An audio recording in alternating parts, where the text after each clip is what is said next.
The People's Countryside The People's Environmental Debate Countryside Podcast. Environmental Debate Podcast. People's Countryside Environmental Debate Podcast. People's Countryside Environmental Debate People's Podcast. Countryside Environmental Debate Podcast. Is truth reality? Should we be punished for breaking the law in our own country or in another country if we don't know the law exists? This is the People's Countryside Environmental Debate Podcast with me, Stuart the Wildman, Mabbutt and... Me, William Mankelow. We were going to have a guest, but they chickened out at the last minute, didn't they? Yeah, somebody in the listeners' chat, it's going to be Mrs. Wildman, but she chickened out. But anyway. So if there's some silence, that would have been the point where the person in the listener's chair would have... waffled. Would have been waffling, yes. Yeah.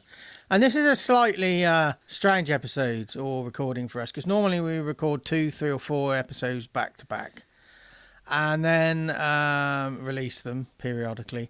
But today we're just recording one because there's been a balls up. Yeah, something's gone awry. We had one episode that some reason, Stuart, you couldn't find the recording for.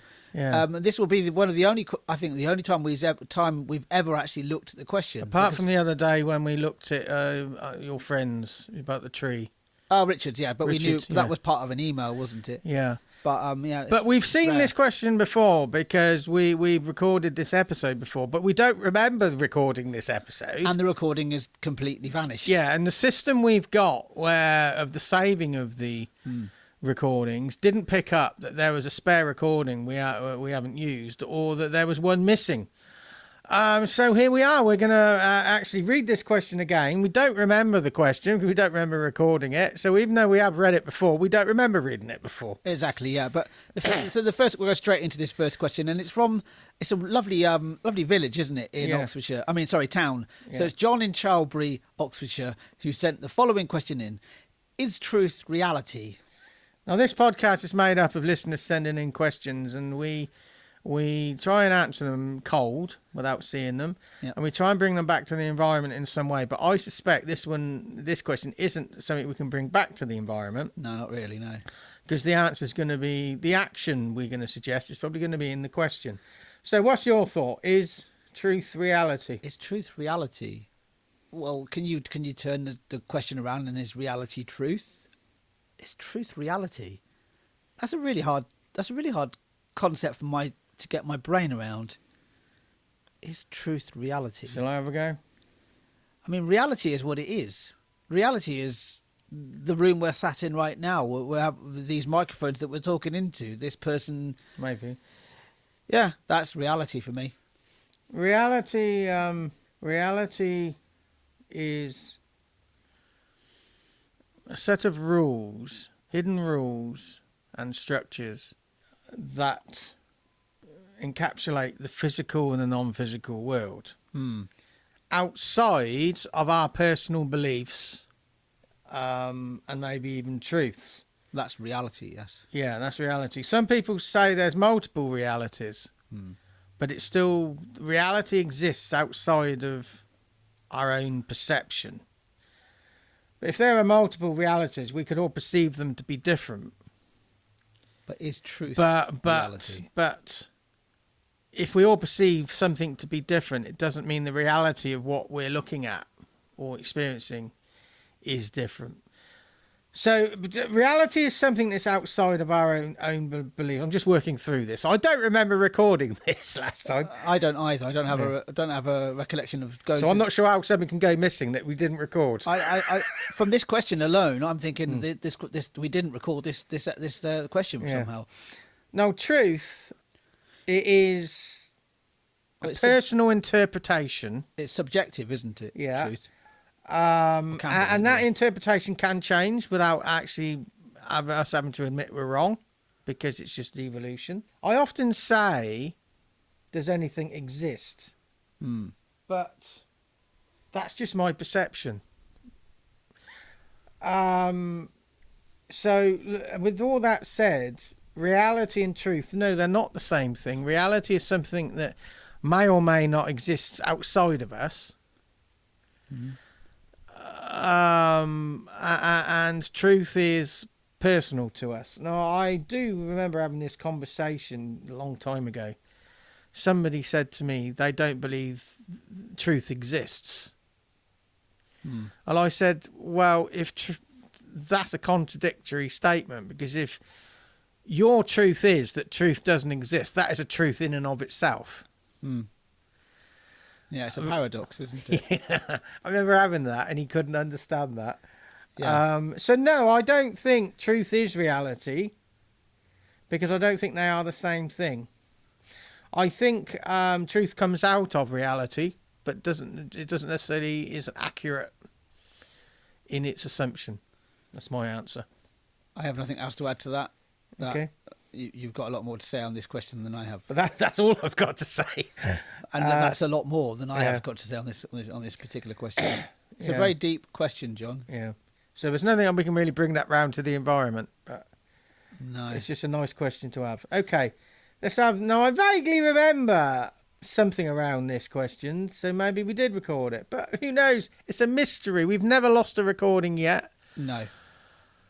Also, we have had so many conversations around similar topics over the years. Yeah, we might be thinking we have and we haven't. Could be a false memory as well. Yeah. So this is Ray. This is a question from Ray in New Mills in Scotland. As Stuart said at the start of this episode, we discuss questions that are sent in by listeners, and have been doing that for almost over pretty much 5 years now, haven't we, Stuart? 19, 20, 22, 23, It's 24. about 6 years now. No, actually, I think we're in our 8th year. But actually, discussing questions, listening to questions, it came out of... it came out of COVID. Came out of COVID. Yeah. So probably March, April time 2020 was when we started getting our first listener questions in, and then this is where it kind of went, really. We're a COVID podcast in so many ways, aren't we? Yeah. But yes, Ray Newmans, this is not Ray's first question. Thank you for sending the question in, Ray. Ray asks this following: should we be punished for breaking the law in our own country or in another country if we don't know the law exists? I mean, I would say that sometimes you've got to use your own common sense, because sometimes something should really be obvious that you're actually breaking some kind of law. But it all depends. So for me, it all depends on the law that you're breaking. I think it's also down to the point of view of the police officer, the magistrate, whoever's going to dish out that punishment. Yeah, balanced. To actually take it take everything into consideration. Do you remember, Stuart? There was an incident where somebody had poured coffee away in the street, and they got fined for it because they shouldn't do it. It was waste. Breaking some sort of law, or breaking some sort of rule about polluting the water system.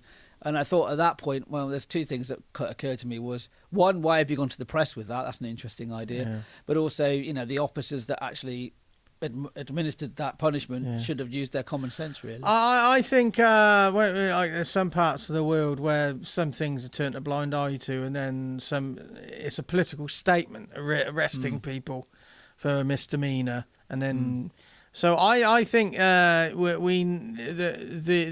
authorities need to act in a balanced measure and not bring in other biases or objectives or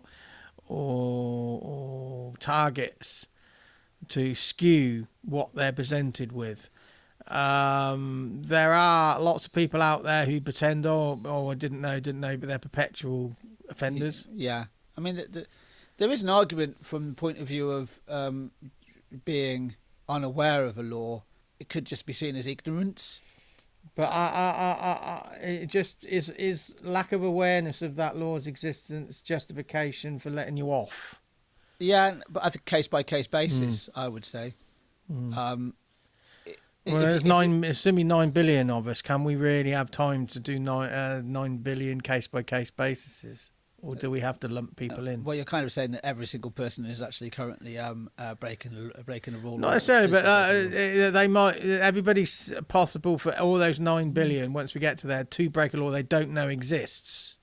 I'm not saying everybody will be breaking the law, but there's the possibility of every single one of those people to do something they don't realise they're doing.